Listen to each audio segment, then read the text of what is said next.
Hey guys, my name is Raw Sky and welcome to the Raw Party for July. I am here with Jennifer, Marabella, Dulce, Kiko, Gabriella, Miranda, and another Sky. So welcome everybody. Hello. Hi, Scott. Hi, everyone. Hey. So happy to be back. Yay! So today we've all bought experimental raw vegan recipes, and this is really fun actually because because this is like putting us in uncomfortable zone.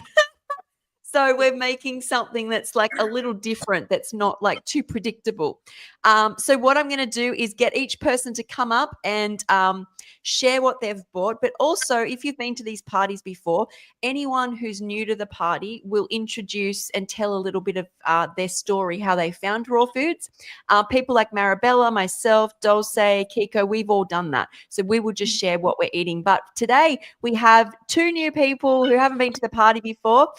First one we'll bring up is Jennifer. So Jennifer's been on my channel before, but she's new to the Raw Party. So welcome, Jennifer. Oh, hello. Hello, everybody. Hello, beautiful people. Thank you so much for including me. I'm really excited. And I, found Whole Food Plant-Based, and I am high raw right now. Basically for healing purposes. And I had everything. I was bedridden for 14 months, vaccine injured, chronic fungal sinusitis, lots of tumors and growths. I had a really horrific time with life, and eating real plants, real food gave me my life back. So I am super excited to share with you. I have my own YouTube channel, and I'm a certified plant-based nutrition coach. And I just love spreading the word and meeting like-minded people. So thank you so much. And I have a few things here. So new to me anyways, I did Chef Yin's fortune cookies. I had never done before. So I will show you them right here. And I think they came out pretty good. They were really, really fun. There's some interesting ingredients in them, like apples and dates and coconut and different things like that. And it was really fun. And so, she was able to share where you can create your own fortune cookie message inside, or you can go online and find them. And so I went ahead and made them, and I do want to show you that I just got creative. And so you put them in your dehydrator. I was able to use this kind of a piece here. This is just a silicone little coin kind of thing, and it really worked well. And so if this is something that you're looking for, I just wanted to show these are kind of easy to find. And then when I had more than I could put on there, then I kind of had these smaller folded ones on the side, and I found that it was really, really helpful to have some kind of mold. And then I don't like to waste anything, so all the parts that are around it, I went ahead and dehydrated also. And those aren't pretty enough for me to offer to other people, but I would definitely use this if I needed a snack or I was traveling or something. And so I say, don't waste anything. And so these are my fortune cookies again. And inside they all have fortunes, and I'm excited to dive into those and eat. But I also wanted to share that I did Sky's recipe for donuts. But I went ahead, I went ahead and did it a little differently. And I made what I'm calling, it's your recipe, but I call it brownie bars. And so I have them right here, and they're little bars. If you cut them in half, then I'm calling them brownie bites.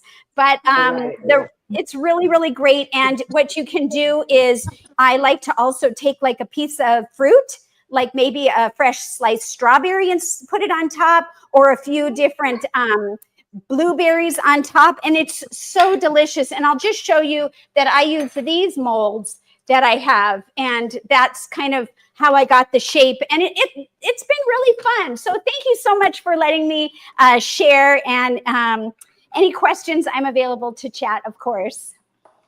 That is all so fantastic. And is that, I just want to clarify, those fortune cookie recipes, they're in the Chinese takeaway ebook of Raw Chef Yin.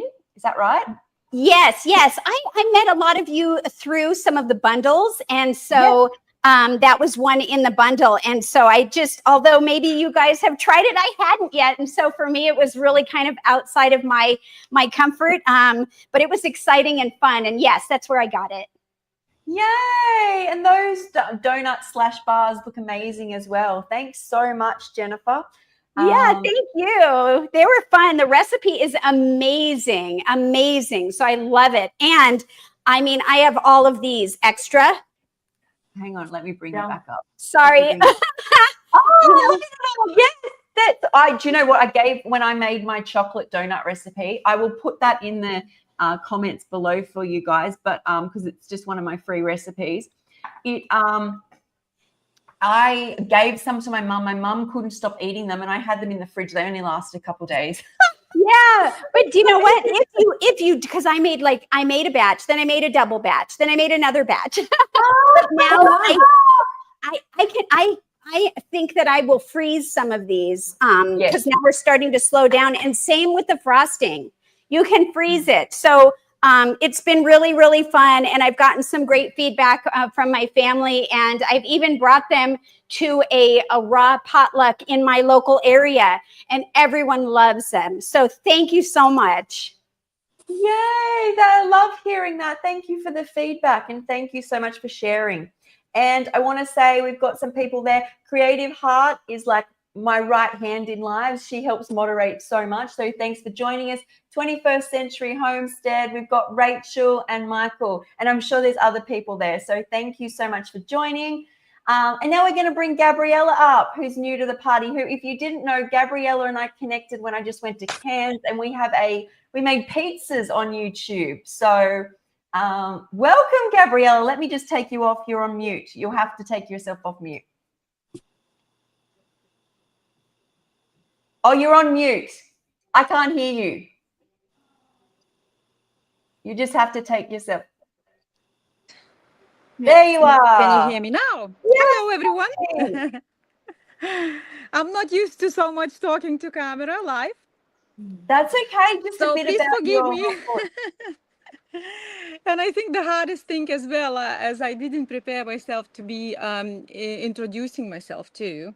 As we talked to as well, we talked previously, if you remember, Sky, that I said the hardest part for me is just to introducing myself, you know, to the people, because I consider myself just human, doing some pretty few roles in this life.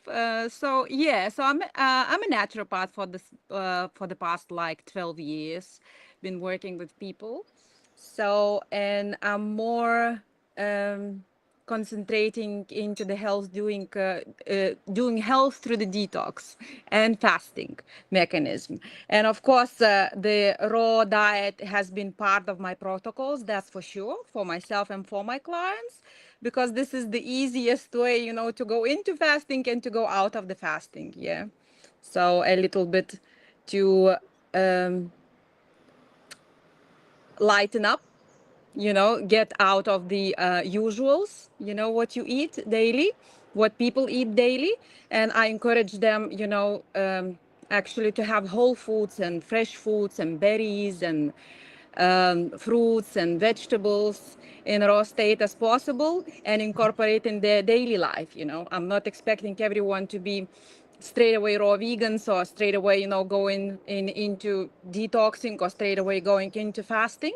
I guess this is like gently and softly talking to your body and adapting into certain, you know, ways, different ways as we used to. So pretty much it. What did you bring today? Today.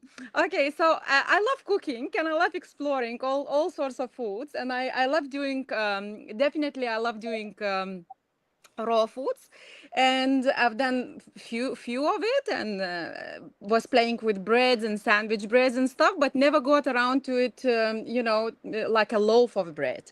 That recipe was laying down for a long time, and I was like, I never got to do it. So this party was a good reason for me. Yeah. So I'll show you. I haven't yet. So this is how it looks. Looks pretty good. It does. Yeah, it's a zucchini raw bread.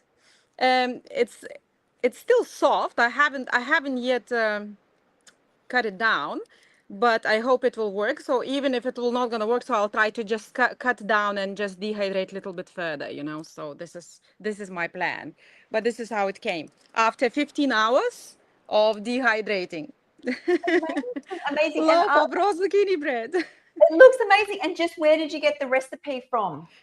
Recipe I got from actually Pinterest, and most of the recipes as well, like, you know, I just go and explore there, and of course I do follow a few people, and whatever, you know, just interests me, and I'm like, oh, I want to do that, I will go do this, you know. So I'm pretty open, and I'm very lucky as well, because my husband is not raw vegan, he's not vegan, he's not vegetarian, but he's very open to taste and eat all my experimental foods. So That's fantastic. I always say to people, one of the best things when you get cravings is to jump onto Pinterest or Google and let your eyes source what you want, because Yes. there's so many recipes that are out there. So if anyone wants the recipe, I've linked below in the description everyone's contact details, so you can reach out to people on Instagram like Gabriella and get the recipe. So thank you. And I love this. I think this is so true. There is lots of comments coming up, but transitioning slowly can be the most sustainable way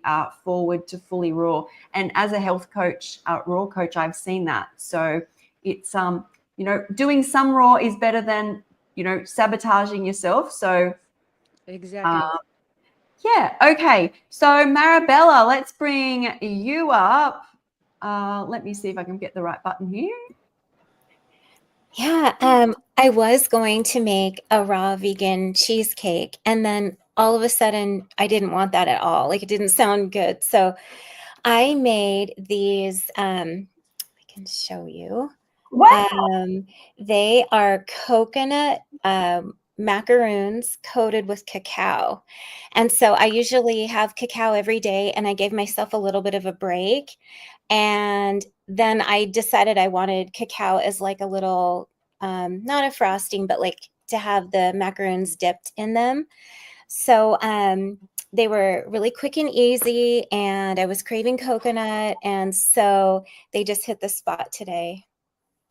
Amazing. Are you going to try one? Oh, yeah. Yeah, I can't wait to try one. I want to hear how it tastes. Mmm. It looks so good. Oh my gosh, so good. I did, when I was making the bottom part, I did kind of have a little taste here and there. Can you not? Yeah, How so did you delicious. not? It looks amazing. So, Mm, so okay. good. Next person up with the recipe, Kiko. Welcome to the floor. Hey, okay, hi everyone. I have been wanting to make okonomiyaki by Lisa, the Raw Food Romance. I have my own recipe of okonomiyaki. Okonomiyaki is a Japanese dish. It's basically like some people call it like a Japanese pancake or Japanese pizza, and that was one of my favorite dish before going raw. So I have been working on my recipe. I said, okay, let me try Lisa's version. One of her recipe. Okay, so let me show you the photo. Okay. Oh, wow. I don't know if you can see.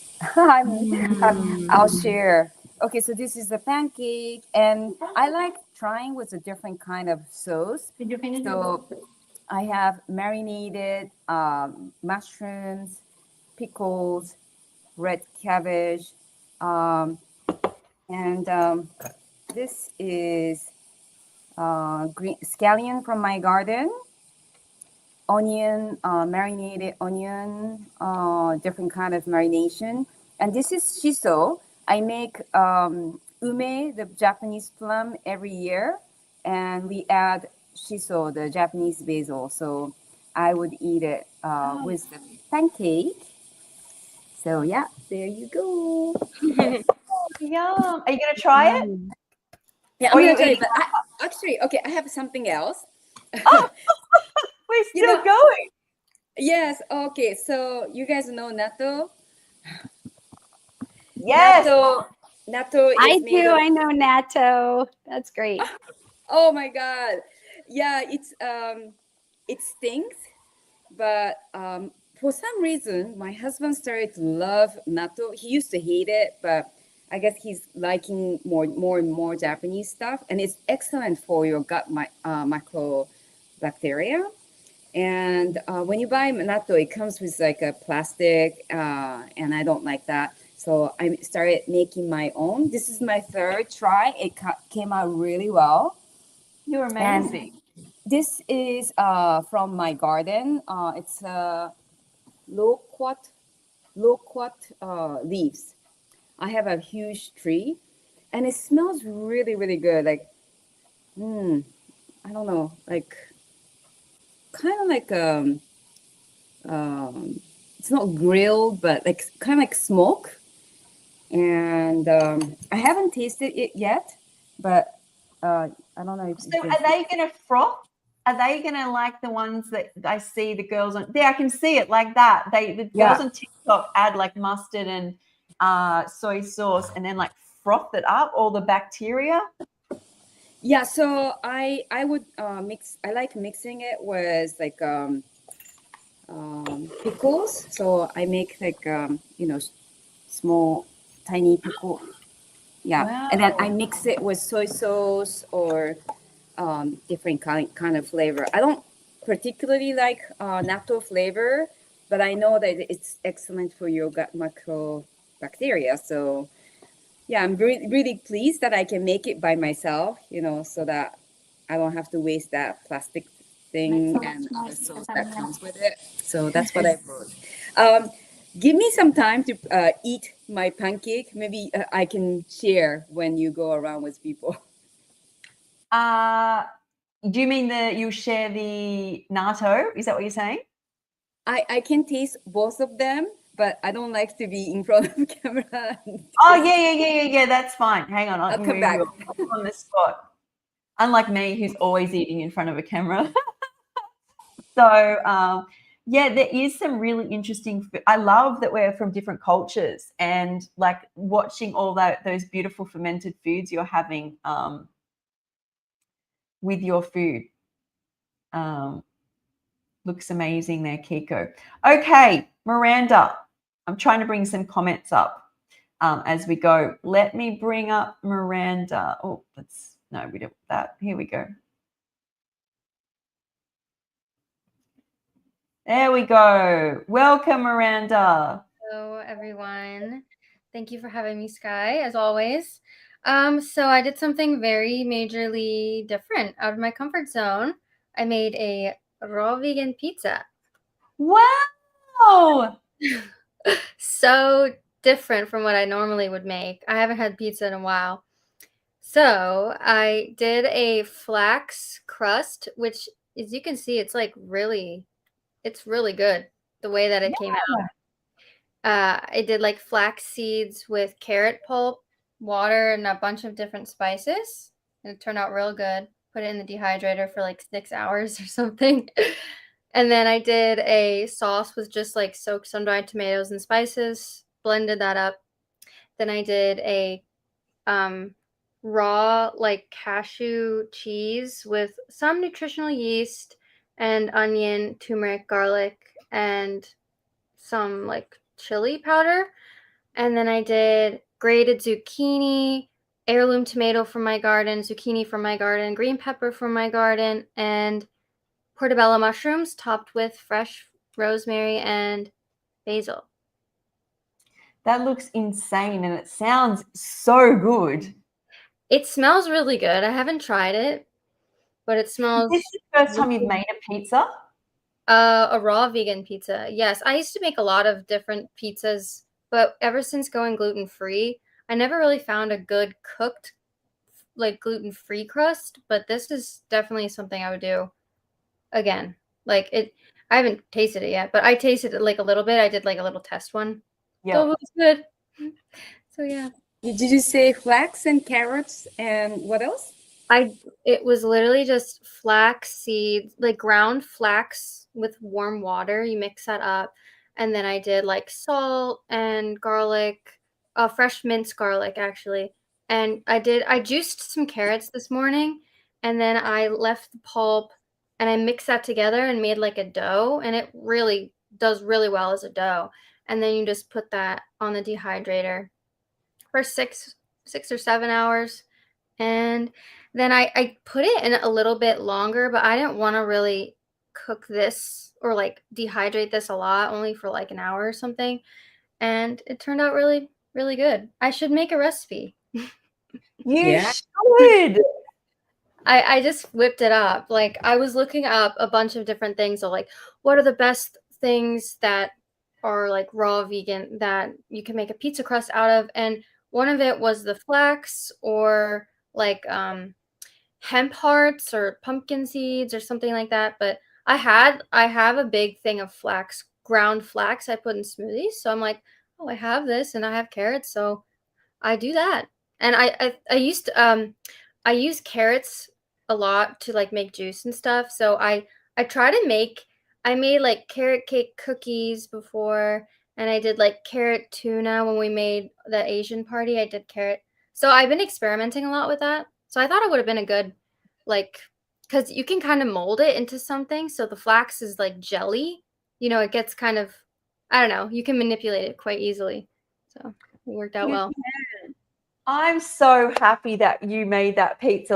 I'm so happy everyone's experimenting, but and also hearing you juice those carrots, I'm like, now I know where Miranda gets her glow. Well, of course you get it from raw foods, but every time I see you, you're like glowing. So now I'm knowing there's a secret juice going on. I guess it is, because it's been my thing for the past few months. Not like a ton, because you could eat too much carrots, but I don't know. I do at least a few carrots a day, and I mix it with some orange juice or like apple lemon juice. Super good. Amazing. Okay. Next I'll bring up Dulce. Who's also glowing over there. Welcome. Oh, you're on mute. There you go. Thank you so much for having me, and I love seeing you guys. Today I made raw vegan lasagna, which I was craving since I think more than a year easily. I took my daughter to a retreat in Bali with Shorty, and they took us to this amazing restaurant that is called Sayuri. And I don't know if you have been there, but they made us this amazing lasagna, and they incorporated like their own version, because they have been traveling over there and just experimenting with different flavors. So they make their own version, and I made it today finally. So I'm gonna actually, it was me and my son. He helped me doing it. So here it is. Oh wow! It looks Oh my God. amazing. Yeah, the Look at beet the juice lemon. is gonna come out, but so you have to make it with the pulp of carrots and beets. But I just use the food processor, so you can either do that one or just the pulp after you juice it. Either way, it's gonna work. It comes with a delicious cashew cream, but I'm sure you can change it. If you don't want to use cashew, you can change it for another nut. And then it has a layer of tomato sauce with dates and spices, and some spinach that are just massaged. And it has pineapple in the pulp. So the taste is so good. And I made the raw Parmesan. It has more pineapple on top and the avocado. Holy just a little bit. moly. Yeah, and the tomato sauce has flaxseed, so you're good with the omega-3. And it's like once you have this, you're like, oh my God, perfect dinner. You take a walk after that, you feel so satisfied, and it's so delicious because it's so juicy. Well, I remember like that. I hope my taste is the same or better. And yeah, that's what I did for you guys. And thank you for inviting me to do something that I was craving and not doing. I love this. Everyone's doing something that's like, you know, you're like craving it for a year and now you're up here. That is one, you're like, you know, you feel so good when you have it. I feel so good just looking at it. It looks so amazing. It's good, right? Yes. Thank God Epic. I took a picture now because last time when we did the other party, I didn't take a picture and I was just eating by the end of the live. I was like, oh my God, I forgot. So now I get to try it. Let's see. I'm sure it's amazing. It looks amazing. And anyone watching, if you want any information on any of the recipes, I have linked everybody below in the description. So you can just message people and find out where they got the recipe or how they made it. How is it over there, Dulce? It's so good. Oh, look at It's so that. delicious. There's You lots have of to make it. beautiful comments here. So Koala Mama's there. Hey, we've got Gentleman's Corner. Hey, who said quality cooking, ladies. I think I saw Brandon on here as well. So welcome, everyone. Okay, Sky, the other Australian Sky. Let me bring you up. Oh, hang on. There you are. Oh, this is, why is that? Let me try.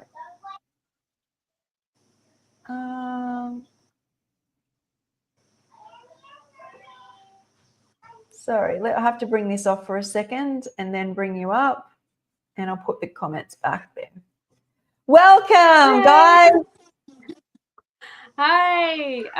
Yeah, I'm at Prem Stop with Prem. Prem Does. Hey, Prem. And Yay, everybody. we're up in the Daintree in Queensland. And yeah, gorging on beautiful tropical fruit. It's amazing. And I've made like macadamia tofu from, who is it? Sayuri, Raw Food Sayuri. Cafe in Ubud. Yeah. Wow. It didn't really work out to the way I wanted because I think I used the jar of sea moss instead of like making it from scratch. But I don't know if I can show you. But yeah, I think it looks amazing. I've dehydrated some of it to sort of like try to get a bit hard of it. It still tastes good. It's like, yeah, got some tamari and is it not tamari? Miso, and I used cashews instead. I used macadamias instead of cashews, and it's got the sea moss. But yeah, it still tastes good. And I also made pesto. It's cashew, nutritional yeast, lemon juice, and Wow. was it dill and coriander, cilantro, and that tastes pretty amazing. I had that sort of sitting for a little while, becoming cheese, cheesy. But yeah, that was good. And Prem does. Okay, Premi here from Daintree. Hi, Upper Prem. Daintree. We have a beautiful, big tropical fruit orchard with maybe even hundreds of durian trees on the way. So everything's going well here. So I made some savory patties.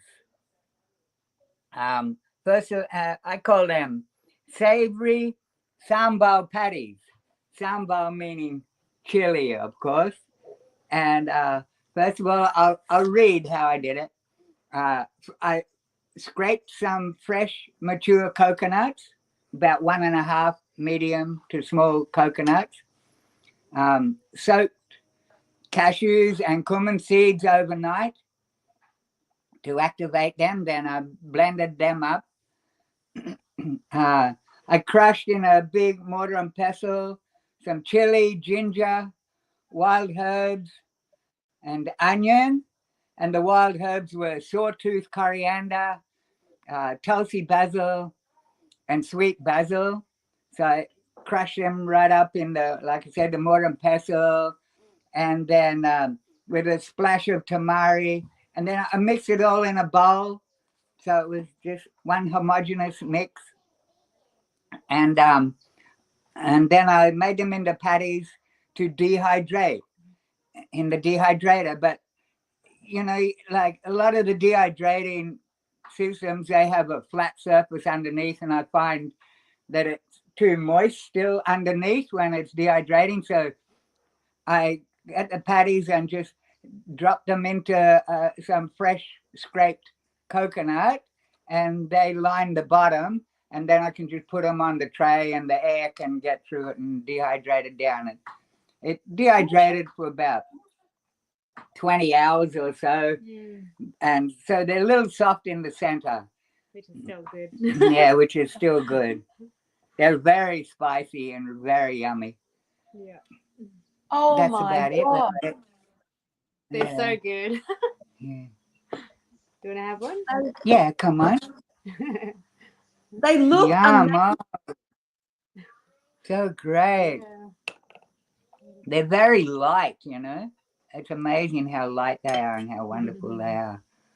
So someone here's asked what they taste like. Eric's asked what they taste like. So we're about to find out, I feel. It's a, come on. Like a curry. You know, Ooh. yeah, it's like a curry in a burger. It's so Mm, good. it is. I think he was asking about the durian.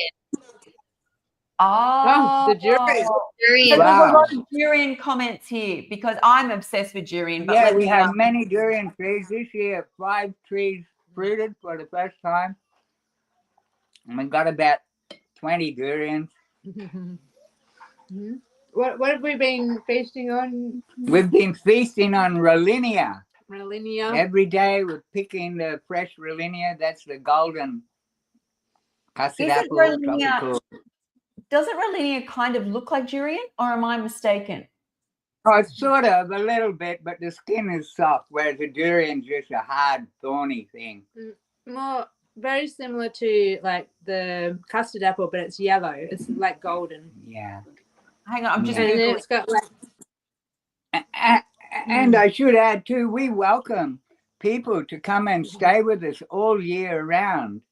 We have a little gathering called Premstock, generally this time of year, and people come and stay with us, and we plant trees and have beautiful vegan feasting. We regard ourselves as a vegan fortress, and yeah, and a wonderful fireside company at night, enjoying the night sky and having fun.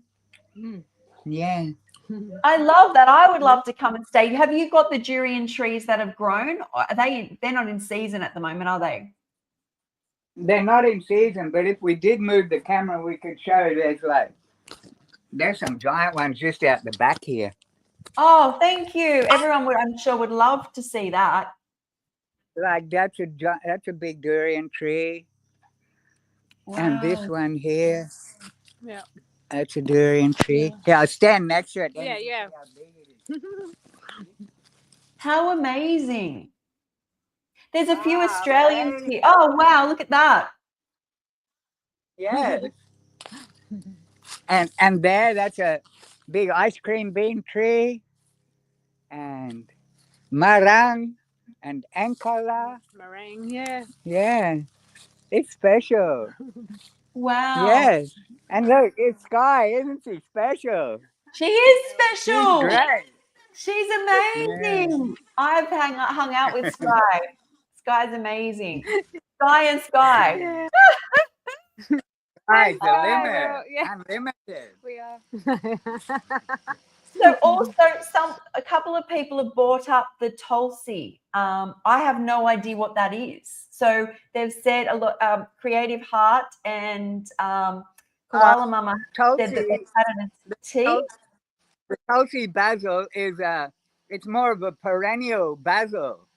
It's a wilder sort of basil, and it's very, very like wild basil flavor. Yeah.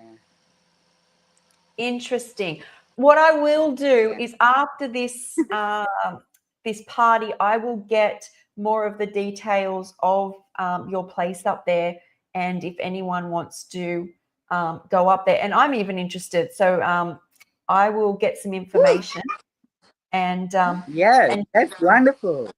so thanks, guys. That was so lovely. And Premi, thanks for coming. Oh, great. Is it me Quality now? Have you time. done? Quality time. Yay! Hang on, let me just move this off. JM's joined. Hello, Eric joined. Yeah, there's a few Australians there. So what have I done here? Okay, let's bring me up. I'm actually going to put mine together a little bit. I will, first off, I'll bring me up. So, hey everyone, thank you so much for coming to this party. I loved seeing so far what everybody's made and coming together. And if you've been following my lives, I have this tendency to see something online and want to make it. And I saw these carrot wraps went viral. They're kind of trending. So what people were doing is they were getting grated carrot and egg, combining them and cooking it. And I like to do it raw vegan. That's what I love to do, is how do I make, because I think things like this make people stay raw vegan. Like, it's fun. So I set out and grated the carrot. I did all this online. There's a video of me doing this, but I will make a reel of it as well. Grated carrot. Then in my Vitamix jug, I got fresh corn, and blended it till it was like smoothie type thing. Put in 2 tablespoons of chia seeds and made mock egg, and put that egg through the grated carrot. And then if you've seen, I should show you guys just quickly because I know you want to see it. I didn't think until I saw Jennifer pulling out her molds of the molds she uses. And my Amazon store is not linked below, but I can link it if you guys want to get this. I just don't want this to fall. Got a lot going on back here. Here, what have I done here?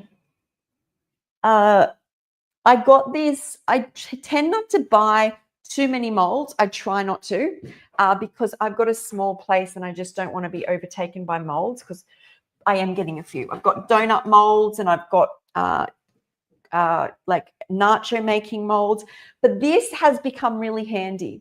It's by Bright Kitchen, and because I like things that these are little carrot wraps that I put the mixture into here, and I find this size, like, I like it. So I've made other wraps with this. So that is how I made that, and I will put what I'm making together.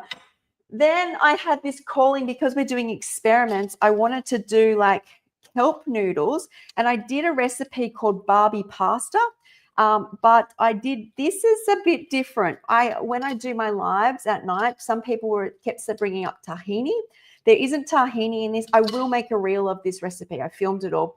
There is beetroot, tomato, bit of lemon, garlic. I did sesame seeds, bit of water, blended that together to make this noodles, like the beetroot noodles. And I just made a cashew cream to top it as well. And it's a bit experimental. So what I'll do is I'll show you how I have already eaten one this morning for breakfast. It was so good. You might have seen so what we can do is make one here. Sorry, the light isn't as good. I'll push that back, get some light going on. So grab a plate and get just one of these. As you can see, you can put anything you like in it. So yes, let me just put this, so like I think I will bring your comment up what Rachel said there about how I feel like these fun recipes keep me raw. And so that's why I'm inspired to make them. I had a little bit of basil, so I just put some basil in there. And then just like that. And then we just put some of the cream on top. I was going to do like a sweet chili sauce because I'm such a sweet chili girl. But yeah, so that's like my experiment. That's amazing. It looks so beautiful, Sky. Thank you. Oh my God. You know, I saw the viral on carrot cakes and I was like, oh, I mean, how do you replace that cheese and egg? Oh, yeah, there's cheese in them. I forgot about that.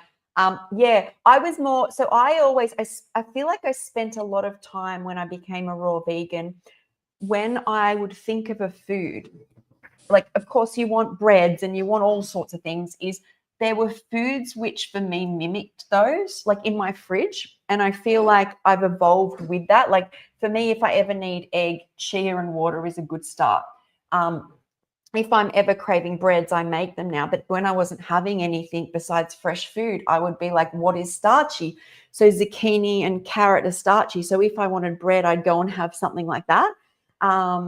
Yeah, so I feel like I spent a lot of time, and I was talking about this in the live last night, and someone brought it up here, the transition to raw, if you do it slowly, you can learn a lot, because we don't always stay, and you've been high raw 20 years, Kiko. We don't always stay as perfect as we plan out to stay. We think we're going to just be like eating a light fruit for the rest of our lives, where in reality, the body needs different things. We go through stages of cravings, and don't ever discount the hard work it takes to even stay vegan or vegetarian, and like learn wherever you're at, because what you learn, I feel you can take along the way.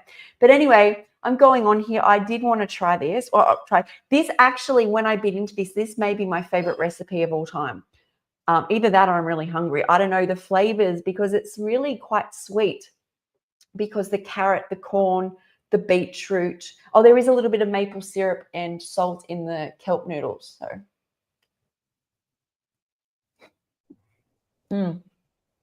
It looks good. It is good. Carrots. Yeah, I love it. Okay, let's bring everyone back. Oh, thanks, Creative Heart. I can put my Amazon storefront below. But I will afterwards put that. I forget to put that because a lot of the molds that I use always sit in there. Yeah, I'm so impressed with everybody. What everybody bought. I want to Yeah, make it was so inspiring. I think Sky, I see that Raw Chef Yin is here. She's waiting for you to let her in. Oh, thank you. Thank you. I didn't see. Hey, Yin. Hey, you made it. Hi, everyone. Thanks, Jennifer, for noticing. Let me bring you up onto the stage. You can share what you bought. I hope you weren't waiting too long. Hi, everyone.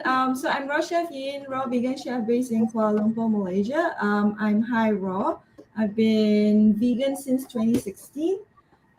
So today I actually tried out the sausage, egg, and cheese breakfast sandwich recipe. This is by Kevin Black from Raw Foodie Style, and his recipe is actually in the if you actually got the bundle, the Ultimate Raw Vegan Bundle in 2025 this year, there's actually a group collaboration ebook that is exclusive to those who bought the bundle, and it's on cultural favorites made raw.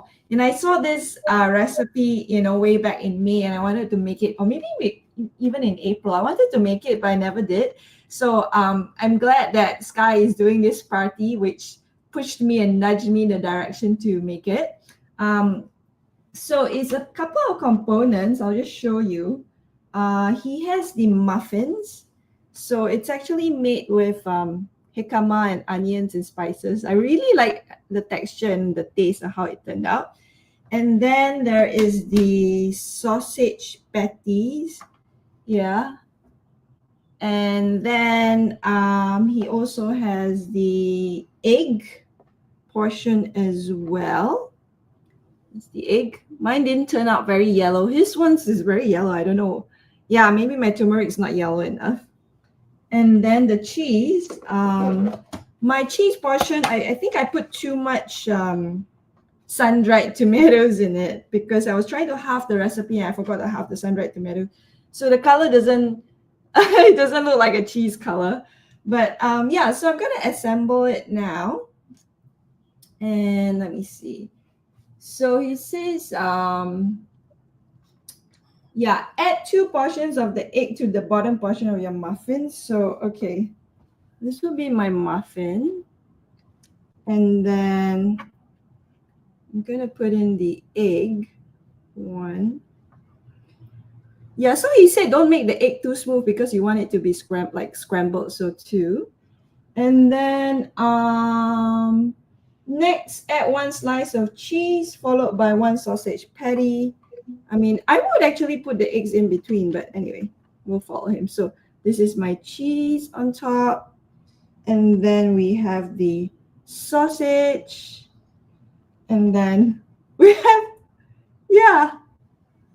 So there you go. Oh my gosh, I've That's seen the incredible. photos and that looks Wow. like it's so Yeah. impressive what can be done. Sausage, egg, and cheese breakfast sandwich or raw vegan. I'm not gonna eat it now just because it's only around just almost 8 in the morning, and I'm on time restricted eating, so I only eat at 10. But I did eat one yesterday, and it tasted really, really good. I had half of it, and my boyfriend had the other half, and he loved it as well. So I think I'm Yeah. actually going to save this for my boyfriend because he eats some small salads, but he doesn't eat a huge portion. But for this, he will eat the entire thing. Yeah.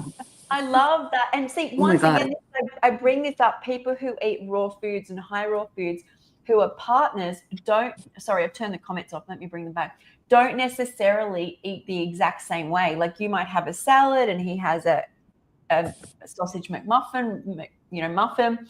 So amazing. What's the muffin part like? What's that like? I'm interested in that muffin part.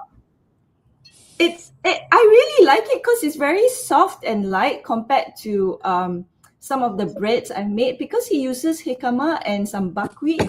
Usually I use more buckwheat than jicama.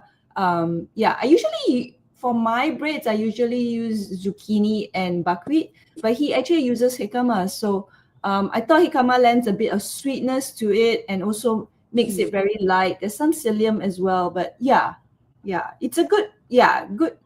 It's a really good recipe and a good proportion as well. And there's onions in there, so it makes it really nice and sweet. Even when you're like dehydrating it, because I have my dehydrator outside in my living room because I have no place to put it in my kitchen because it's so huge.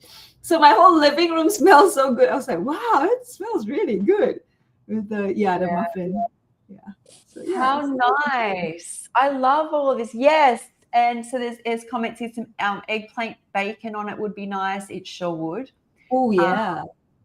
And we've got Rachel saying she's fully raw. Oh, here, we can bring these up. She's fully raw, but she cooks vegan for her family. So there's all these different situations. So it can be done, like looking after your health. It's not just about being a raw vegan. It's about looking after your health and what's going to work for your body. Hey, Traveling Vlogs, welcome.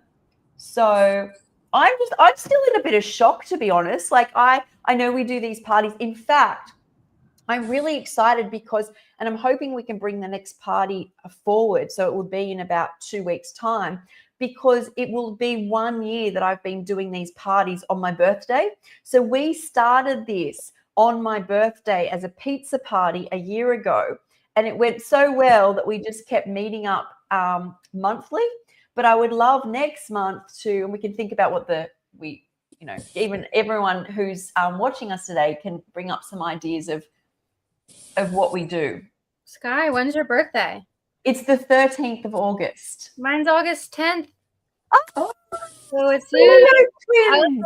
I wonder if we have the same birthday, but it's really close. That's cool. That's amazing. So hopefully everyone's free around. Well, I think it's the 13th for me. It's the 12th for everyone else. I had so much fun on my birthday, like getting up and celebrating with all my friends online.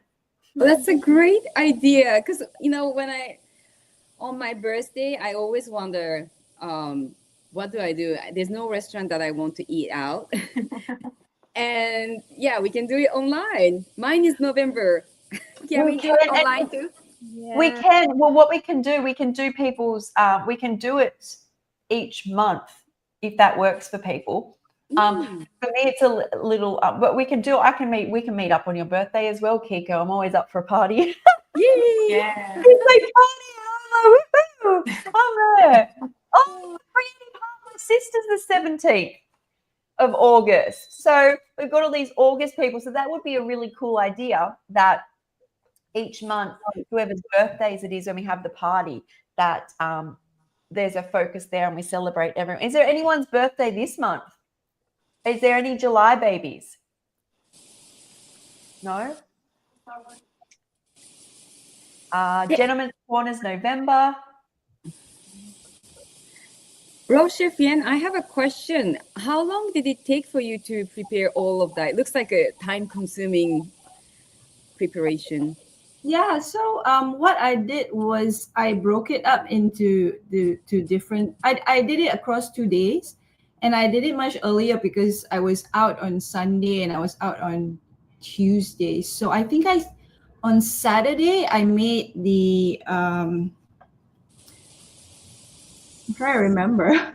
Basically, I made two components, like I think the cheese and the sausage I made on one day, and then the muffins and the egg I made it on another day. It's basically food processing and blending and dehydrating, so it's more of the dehydration time that takes longer. And then you also need to be around, because at home you can't just like leave it there and then dehydrate it for 5 hours, because he will suggest that because you need to flip it, right? And then I think like one of the components was like, I think the cheese, like every 15 minutes or every half an hour, you needed to flip it and rotate it and pull it out and turn it around. So yeah, that took a little longer. So yeah, I made it across 2 days. But I mean, if you want to, I think you can make everything in a day as well. But you need to, I think there was something that needed overnight as well. So yeah, I need to give you some time, like plan ahead so that you can eat it. Yeah, it's not something that you can whip up, within like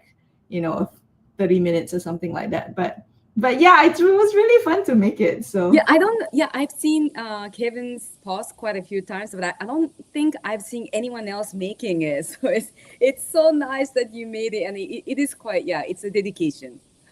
Yeah, I think what I did the last time was do something similar, but like take out different portions or something. So I think I made the tomato bread by, I think, was it during the raw bundle as well? I made the tomato bread by Lena, and then I think I made a orange burger by Susanna, and then the egg was my egg. I made an egg fuyong with in my raw vegan Chinese takeout course. So I took those different components and put it all together and made it into like a breakfast burger. Also, it was inspired, like it was basically the McDonald's Egg McMuffin, right, that inspired me to make that. So I did that the last time with different components, but this one is like all of Kevin's recipes. So yeah. Oh my God, my husband would definitely love that. Yeah, I think it's a very guy-friendly food.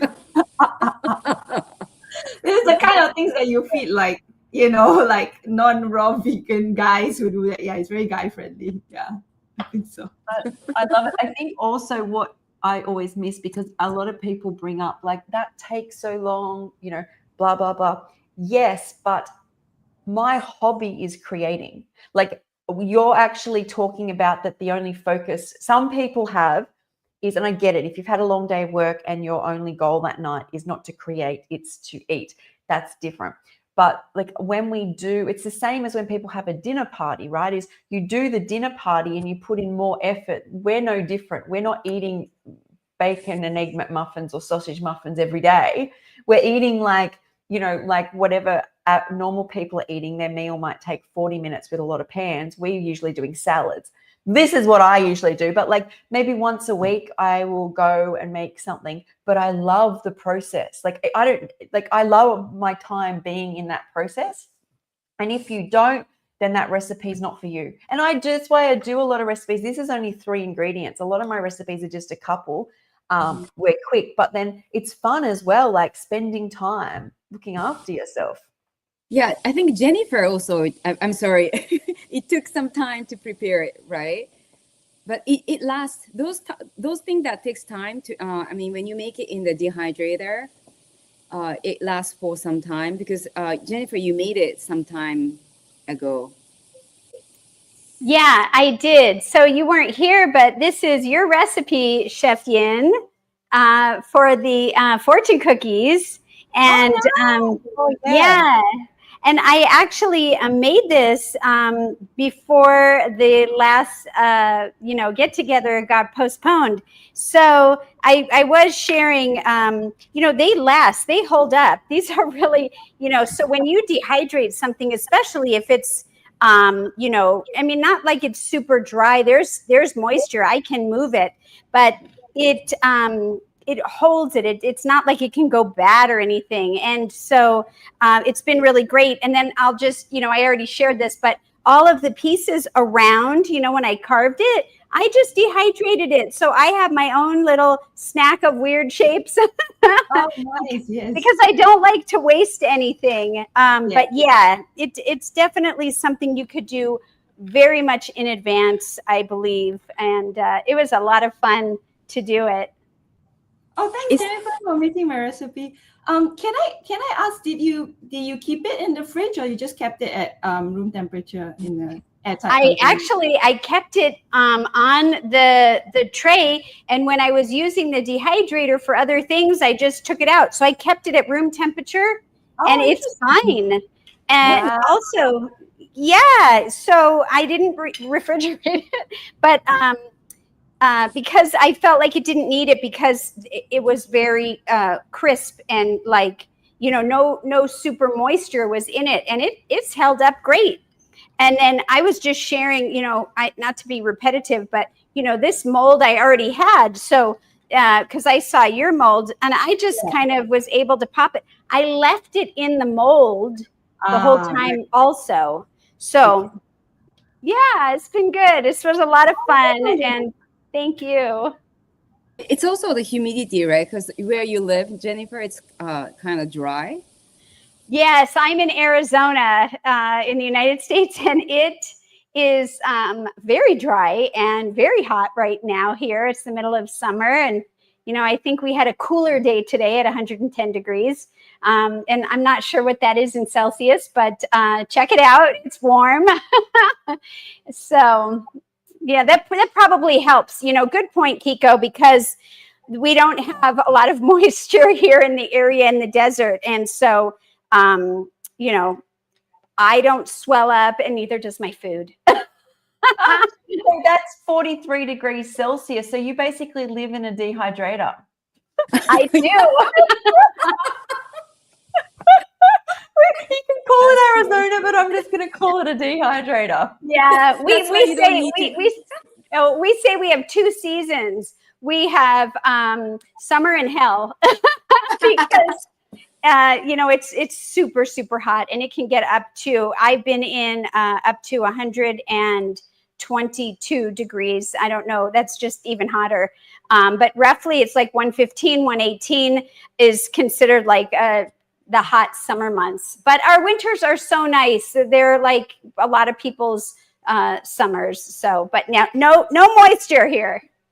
Yeah, that's getting dangerous. That's getting up to like 48 degrees Celsius. I don't think in Australia, maybe we've had a day like that. But our problem in Australia is it's so humid. It's just like so sticky. Well, I think it's hot no matter what, but it's like really sticky here. We're more like a sauna. I think that's a really good point. I don't know if anybody here has experience with that, but based on your weather conditions where you live, how does that affect the food when you're doing these type of fancier dishes in the dehydrator, and also afterwards, like, is it important to check to make sure that it's, okay to leave out versus like put in the freezer or the refrigerator? I'm wondering what people have experienced with that. Yeah. What did raw Chef Yin do? Because it's humid there. It's hot, but it's humid. Yeah, over here I keep everything either in the fridge or the freezer. I think like the fortune cookies, I kept them in the freezer and they freeze pretty okay actually, because and then I take them out and Usually we just eat them immediately, but sometimes if I find that I need to dehydrate it a bit, I will. But most of the things I have to keep in the fridge because it's hot and humid over here. Well, it's not as hot as Jennifer. It's about 30, anywhere between 30 to 33 degrees Celsius. I don't know what's that in Fahrenheit. Sometimes it goes up to 36. We're experiencing a heat wave right now, though. So yeah, it's really hot. I mean, but it's still not as hot as 43 Celsius, Yeah. but about 36 Celsius. Yeah. So It's- everything's It's really So I- different when you add moisture. It's really different when you add humidity. So yeah, I'm sure it's hot there. Yeah, so I actually have 2 fridges at home because one is not enough. And this is for like 1.5 persons. Because yeah. Yeah, and 2 people are like, wow, you have 2. I say, yeah. I got my second one recently as well. Yeah, I can use it. Oh, Yeah, wow. Jennifer, so Jennifer, how long did it take total to make that fortune cookie? Well, I put it in. I followed her instructions, so there was like a few hours at first, and then you have to make the shapes and fill it. And then I put it in for longer, just because I think it was like 12 hours after that, and then I woke up in the morning because I had done it, and then checked it, and I put it in maybe for a few more hours. So like, from start to finish, probably 24 hours or slightly less, with all of the different, flip it and shape it kind of things. Would you agree, Chef Yin? Yeah, because you need to make it into the circles, and then kind of like when it becomes pliable, then you put in the fortune cookie message, and then you need to shape it, and then you need to dehydrate it so that it will dry into shape. So it will take about that. Yes. How did it taste? Actually, it was so good, and sweeter than I originally thought, because there's a beautiful sweetness to it with the apples and the dates. But I really loved it. So you get a sweet treat and you get a fortune. Yeah. Did you write the fortunes yourself, or did you get the ones off online?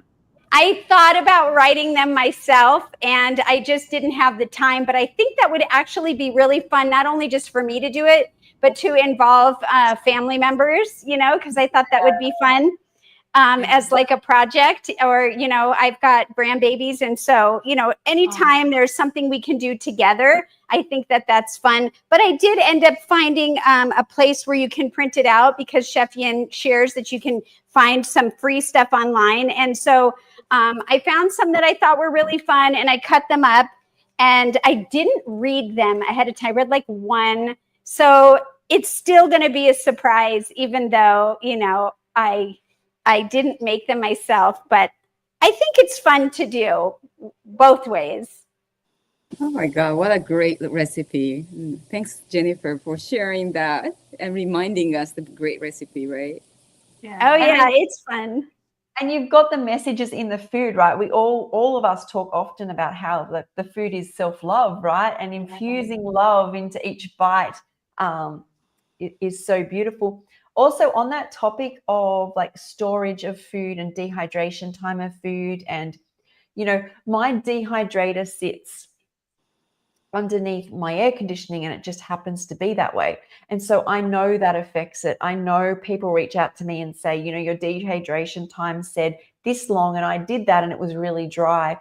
And I think that you have to just be really mindful when you work with raw foods that the times vary. Like, even if I said, this is another example, is I talk about zucchini noodles, assuming everyone over the world gets the same zucchinis, where people are like, aren't your noodles sloppy? And I'm like, sloppy? Like, they're firm, like literally like so firm. And people are like, no, zucchinis here are soft in the middle. Or like you say tomato, and someone's tomatoes have more liquid in it than yours. So I feel like with raw foods, it's really good to, if you look at the recipe and try it, it's not sweet enough. It's not that the recipe is wrong, just add something sweeter. Maybe your tomatoes weren't as sweet, or your beetroot wasn't as sweet, or, if you open keep an eye on anything dehydrating. And if you see it coming up, drying very fast, don't leave it another 5 hours. Like, I just think that's really important because I don't know a chef that hasn't run into this. And it's not the chef's fault. It's that it's just what we're talking about.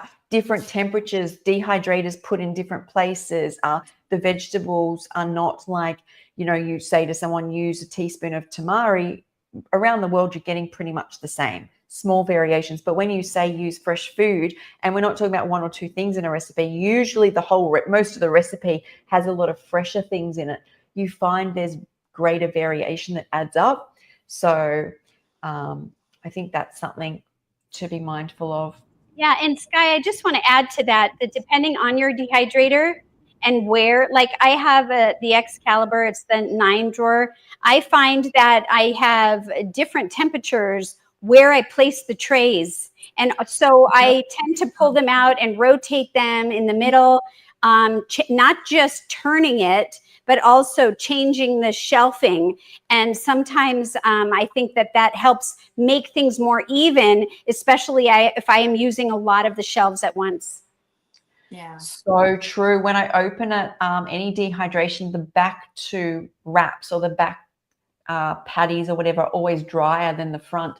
And I always swing it round. It's not going to be a huge variation, but I think that's something to be really mindful of, because I find on this lifestyle is people will stop doing things and for any reason, like I didn't like the taste of any recipes, so I'm not raw vegan, or like they find and I like to be like, you have to find ways through any challenge you come up with, because we do this.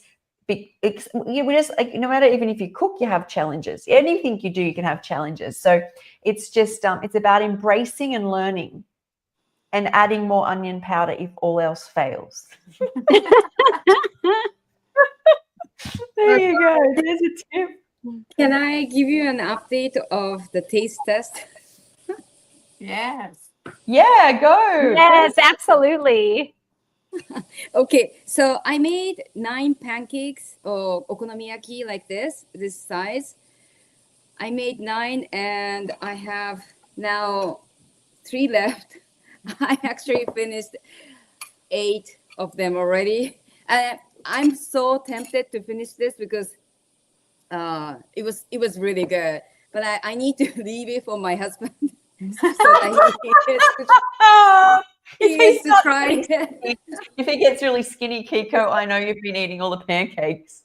It was surprisingly good. So I didn't actually follow exactly what raw food Roman's recipe said, because she's got cashews and chickpeas in it. Well, chickpea was my challenge. So chickpea in raw vegan is definitely one of the most challenging one, because you have to sprout it. And it was going really well for the second day. And then third day, like all of a sudden, it started to smell funky. I don't know if any of you guys tried it. It smells kind of cheesy. Yeah, Dulce, you tried it. Yeah. Did you like the taste? No, I didn't make those, but that happens sometimes depending on the weather. I don't know. When I'm sprouting chickpeas, and I'm like, I don't like. Yeah, yeah. On internet it says that not to try when it smells funky, but I hate wasting any food, just like Jennifer. So I insisted using it. So I sprouted them for 3 days. Oh, you have it, Jennifer. Is it in the fridge? No, it's sitting out sprouting, but it's a mixture, but it has chickpeas in it, mung beans and lentils in this combination. And it seems to be doing okay. I'll probably eat it maybe in another day, because I don't know if you can see it. I can even open it and show. And it doesn't smell like anything. I don't know if you can see it. Hang on, let me bring you up. On the main screen. So, I mean, do yours get little tails? Oh, wow. Yeah, here's a little tail. Yeah. Some of them are longer, but the chickpeas tend to take a little bit longer for me than some of the other ones. Like the mung bean is a longer tail. Yeah. But I don't smell any bad smell. I do soak them for 24 hours. And then I rinse it, and then I just rinse it once a day for a couple days, and it's ready. So I say don't give up. Don't give up. Yeah, you know, I think the difference is that you are in a dry state, and me, like in Kyoto, it's a very humid place. So yeah, thank you so much. But anyway, I used that recipe. Oh, someone's got a lot of feedback on their mic. Let me just see who this is. One sec. Whose mic is on still? I think Skies. Guys, yep, I've muted Guys. Oh wait, no, Okay. yeah, Guys. Okay, we're good. Sorry. Yeah. So anyway, for people who are living in a humid area, it's a bit tricky to make a sprouted chickpea. So it's one of the reasons I stopped doing raw sprouting chickpea. But for this raw party, I wanted to try it. And yeah, it turned out really nice. I don't know if I would try it again because maybe I can try it during winter time here in Kyoto because it's dry. Yeah. So I have twisted quite a bit on the recipe.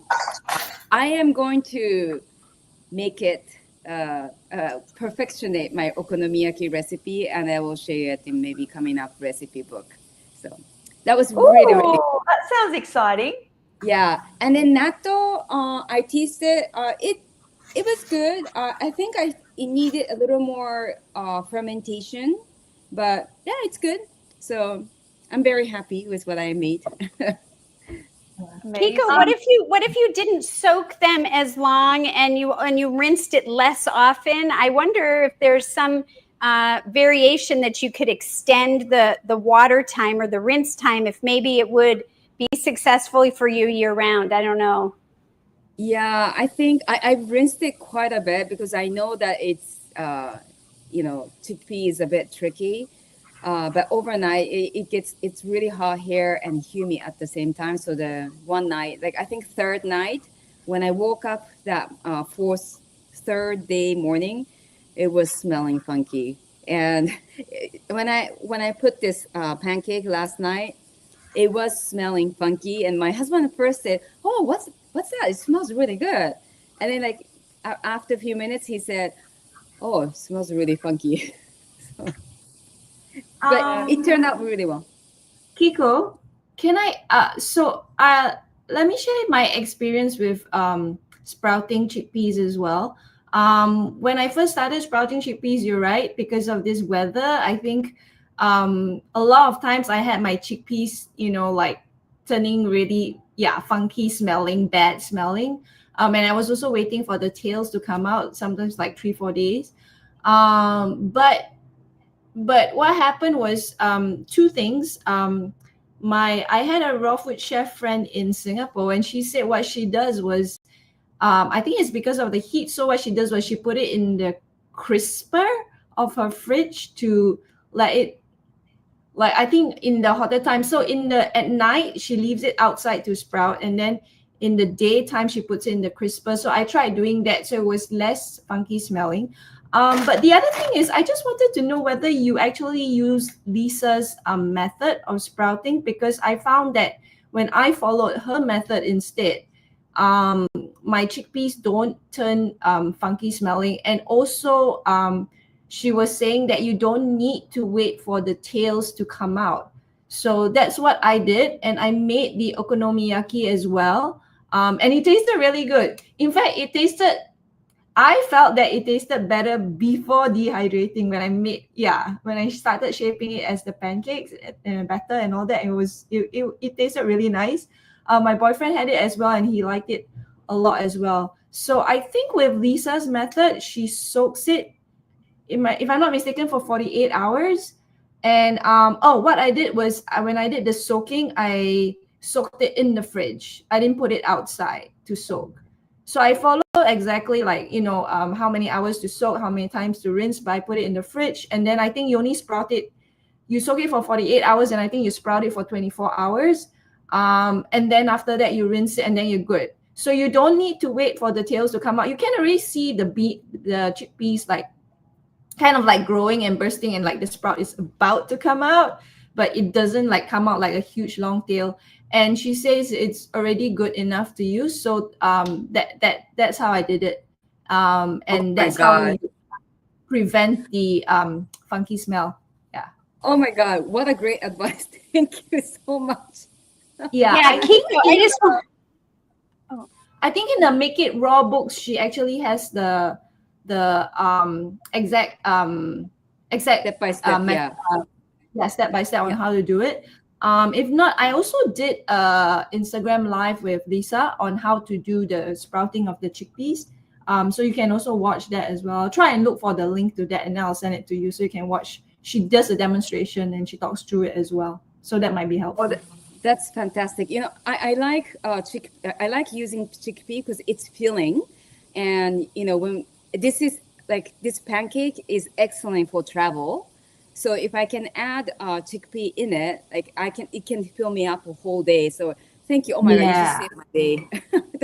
I'd like to just add one more thing to that. That's great, Chef Yin. I also was talking with Lisa from Raw Food Romance about this one time, and she was telling me, and you may already know this, but for whatever, I'll just share. She was saying that it's really important to get the sprouted version of the chickpeas or garbanzo beans, and not just any chickpea or garbanzo beans. So, and so for bacteria and mold and different things, she said that she has better luck when she gets the ones that are made for sprouting because they clean them better, is what she told me. And I switched to doing that, and I have found that I get a better product also. Oh, that's fantastic. You know, I actually, this time, I just used a random one that I had it for a long time, and I didn't believe it's going to sprout, but it did sprout so beautifully, and it had a very long tail. I just waited for every one single chickpea to sprout, and that's when it turned bad. So, oh my God, that's a great advice. Thank you so much. That was all great advice. I don't know whether anybody's had this. So I was talking to Kiko about this last night, and chickpeas are the one food that I cannot digest. Yes, I have no stomach, but any other food, even like hard to digest foods, I manage. Like blended pumpkin, blended sweet potato in a soup, people like, I can't digest that. I can digest it. I literally have this, it's the only food for me that I get like a quite swollen belly, but I might just be allergic to it. Also, I just wanted to say, Jennifer, that maybe there's a brand that you can recommend or that you use, because in Australia, if I buy a bag of like lentils or chickpeas from the health food shop, it's like $7 for a whole heap, like maybe 500 grams. If I buy the sprouting ones, it's like $14 for 100 grams or something of sprouting seed.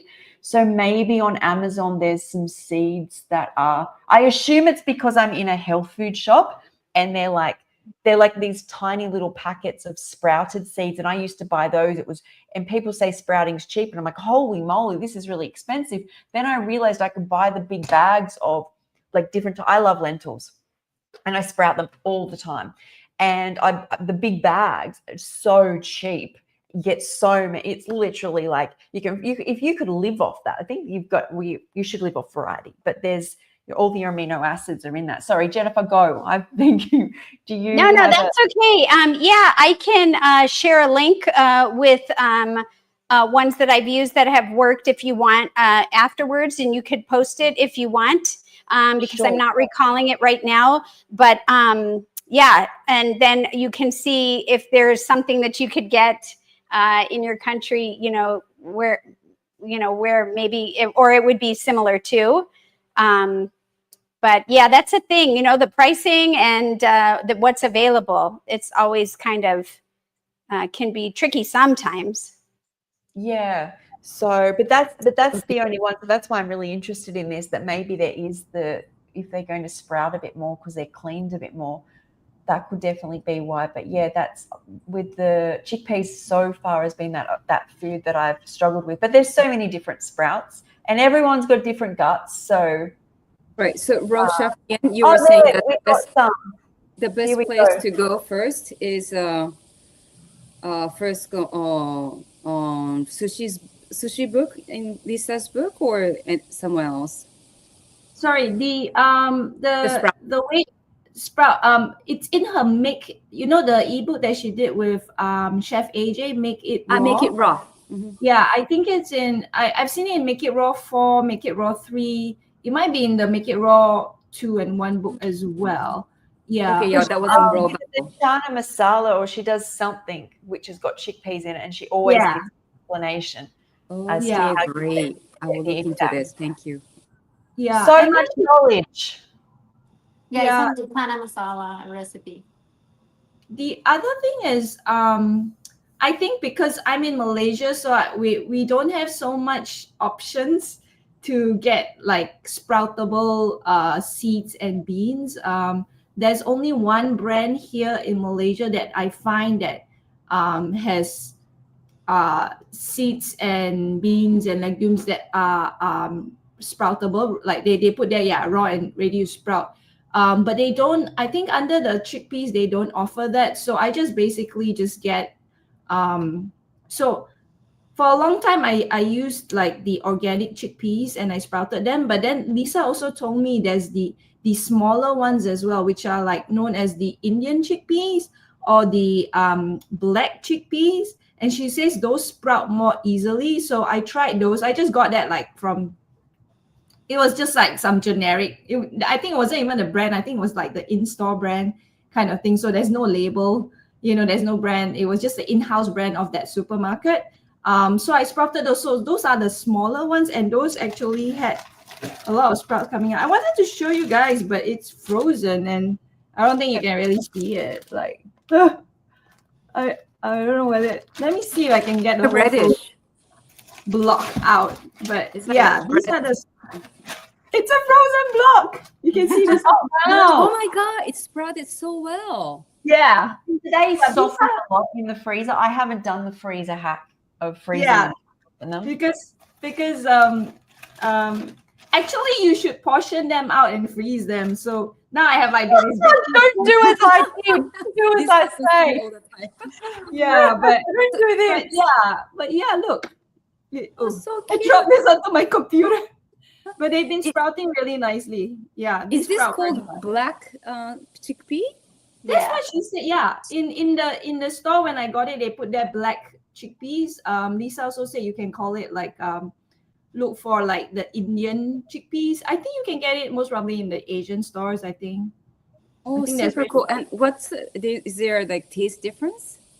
I think it's a bit nuttier. Yeah. Oh, so cool. Wow. Yeah. Thank you. So you can try both and then see which one you like better. Yeah, I just also put a link for the one, and I just went to look in the pantry. So this is what I have, and I put a link so you can maybe see it. But it's called Handy Pantry. It's organic sprouting garbanzo beans, and so hopefully that's helpful for you guys. Let me see. Can you see that? Hang on. Let me zoom in on you. Okay. 1 sec. Oh, that's not working. Why is that? Let me see if maybe hiding that. Oh, there. It won't let me multitask. There we go. Okay. And then the link is here, It's really hard to see the name right there, but I wrote it, Handy Pantry Garbanzo Bean. It's the sprouting seeds. They come in all different kinds. This is a small bag. This is 8 ounces, but sometimes I get them, and I can show you the other ones in like these big bags where they have a bunch of different sample sizes. That's the one that I have right here is the mixture. But because you specifically asked for this, maybe you can see if you guys can get it. Thank you. Yeah, thank you. By the way, Jennifer has an amazing YouTube. It's so educational. I love watching her YouTube. It's like every time I'm learning so much. I just watched Nopali's YouTube, and she talked nothing but about Nopales, and she always share very interesting recipe to try, cooked and raw version. So yeah, if anyone hasn't watched it, highly recommend. So Thank you, Kiko. I appreciate it. Yeah, I just try to meet people where they are, and if they're all the way raw, or if they're, high raw, or even just coming into eating the plants, I just try to do that. So thank you. I appreciate your feedback. No, I will always appreciate you, Jennifer and Todd. Todd is working very hard behind the scene. Oh, I love that. And I love, Jennifer, that you said meet people where they're at. I think the more we come from a place of love, it embraces people to feel comfortable where they are and maybe take an extra step forward today. So I think everybody here works miraculously, doing all different things. So is there any topics people wanted to talk on, whether that's in the comments or whether that's in the panel here? I just want to ask, as I mentioned about nopales, which is a cactus, right? I think Dulce might be the expert of it because she's from Mexico. Do you use it raw back in Mexico? Because I remember when I went to Mexico, I love nopales, but that was a cooked version. So Yeah, you can eat them raw, but most likely everybody like to steam them. But yeah, you can definitely have it in the guacamole. We use it as like instead of bread as well. And people like to add anything like if you're not vegan, they add cheese and things like that, or whatever they're gonna consume on the top, or they use it with eggs, and like in Mexico they use it for a lot of things. What is it called? Nopales. Is it like The cactus, basically.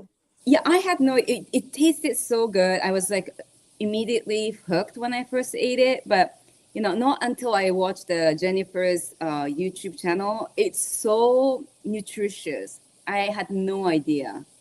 Yeah. And you have like there's people that doesn't like the texture because it's like like okra, this texture. It's slimy. Yes, slimy. I love that slimy thing. Yeah. But it's delicious. I love it, and with pico de gallo or things like that.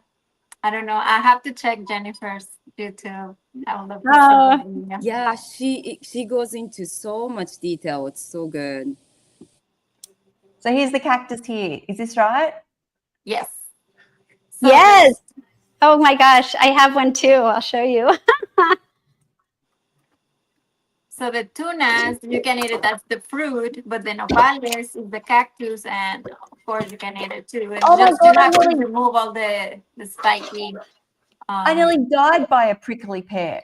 Well, I'm not died, literally. Like I got some. Is this prickly pear? Is this what Yes. it is? Yeah. Okay, Yes. so We call it tunas, but yeah, that's the proper name in English. yeah, I was at the farmers markets. I've heard about prickly pears. I was at the shop of the guy I usually get my order from. They so high vibe. These things were just like inside. They're so bright and amazing. I'll see if I can get a photo of that. So I got some and I juiced it. I was on my juicing journey. All of a sudden, my throat felt like it had 100 prickles in it. My lips swelled up, my mouth. And I don't know whether I'm allergic or whether it felt like there was literal barbs in my throat. And I think it's just maybe I'm sensitive. I don't know. So that was my experience with prickly pears. I don't know whether anybody has any better experience, but maybe there was still prickles in it. I used to eat the fruits a lot when I was in Costa Rica. I didn't have that reaction. I may have thinking it was because you juice like the seeds that are inside. Yes, that's Yes, because those big round seeds they didn't smash up very well, but they did blend up a bit. So this one, I got these, you can buy them in certain stores, but I got this at our local farmers market, and they went ahead and they had scraped out and cleaned the sides and everything. I show on my video how you can do it yourself, but you can also find it where it's kind of pre-done, kind of saves the work, and it's very, very smooth, but yeah, maybe you're allergic or something, Sky, but I thought I have one here. I would just show you the one that I have still, a little small paddle. Yeah. So I feel like I shouldn't have juiced it. I feel like then I tried to eat it and the same thing happened. Let me bring up, someone's asked what it looks like, and this is what it looks like. The color inside is like unbelievable. I don't know whether it can bring up that. There's different colors. I'll show you. This is very true of the one. I'm just going to zoom in into this picture that I found. Is view, zoom in. and see if you guys can see this a little better. Zoom in. Zoom in. Where are we? Here. Add to screen. Oh no, remove. Sorry, doing a little bit of handiwork here. Share a new screen. How to cut prickly pears. Here we go. This is somebody else's website. I'll add to the stage. There, that is what I had. That is what it looked like. Oh wow! How did it taste? Oh, that's the fruit one. Yeah, the fruit. That's the prickly pear. It tasted incredible. I can't really remember. I'm still traumatized. They're sweet. Yeah, it was, but like all that happened, I loved it. I know I loved it, and then all of a sudden I felt the prickles, and I got really distressed, and I don't know whether I tasted anything. But I had only. This is the other thing. This is probably a key component here. I had been juicing at this stage for 46 days straight. So I had no solid food. So if anything solid went in and was going to bother me anyway, it would have bothered me extra. Does that make sense? So if prickles went through, I'd only had juice through my system for 46 days. So it was going to bother me even more. But yeah, that's what my prickly pears look like. Those ones. Yeah, they people in Mexico use it like if you have diarrhea, you eat the tunas and the diarrhea stops. So it kind of like helps a little bit, but I'm sorry that you have to go. Or I haven't had many bad experiences with fruits. I am mast cell sensitive to histamine high foods, but I love fruits. I really want to get up to Primy's place and have a durian party, because I think someone in the comments, Rachel, said she's going to get it's her birthday coming up.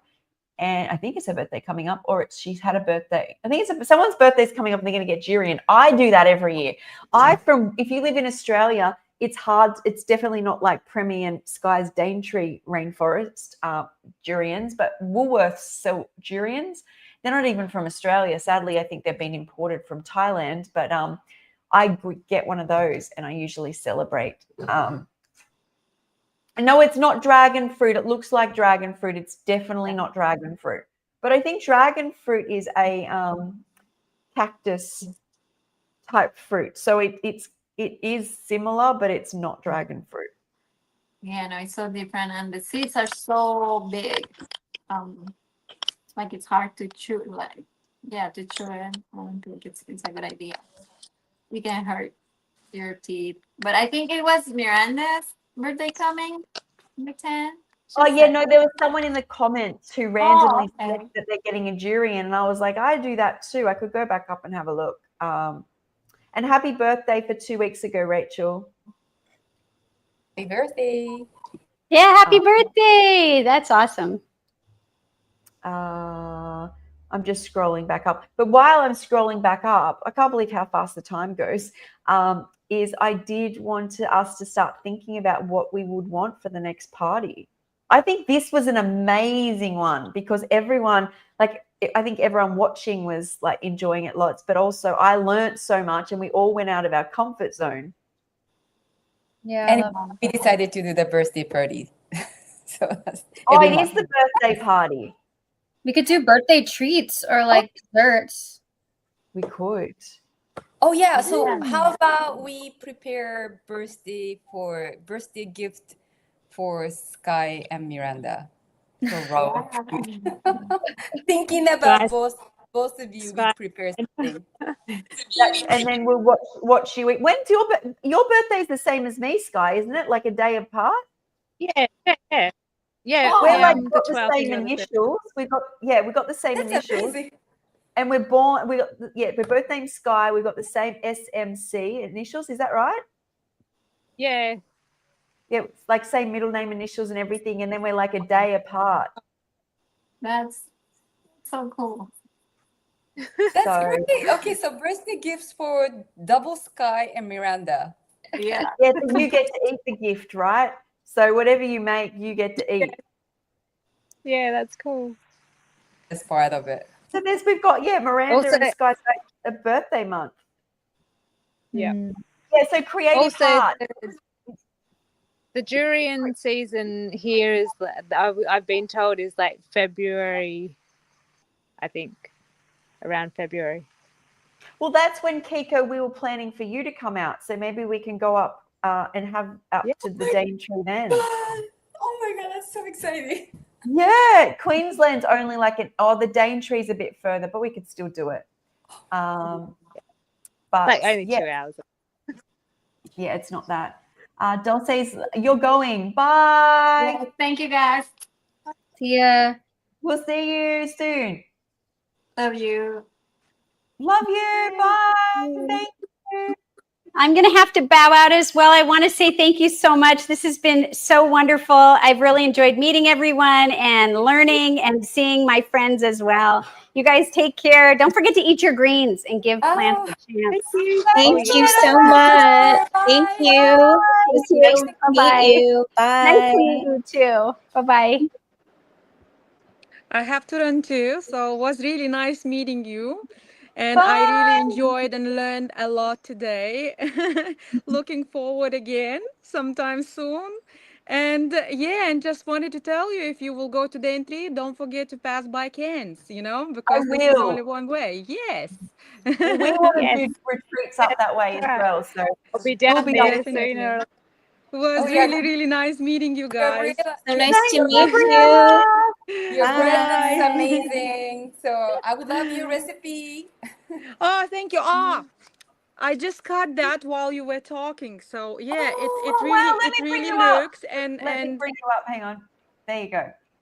Wow. Did you Wow. taste it? Wow. it That needs looks a little bit amazing. further up, with the dehydration. But but even now it really tastes so good. Oh my God, that looks like a dream bread for me. Yeah, that was my challenge for today. Fantastic. Thank you guys. It was really nice meeting you. Love you. So, Love you. Bye. Love Thanks you. for joining. Okay, we're going back to Mega, everyone on the screen.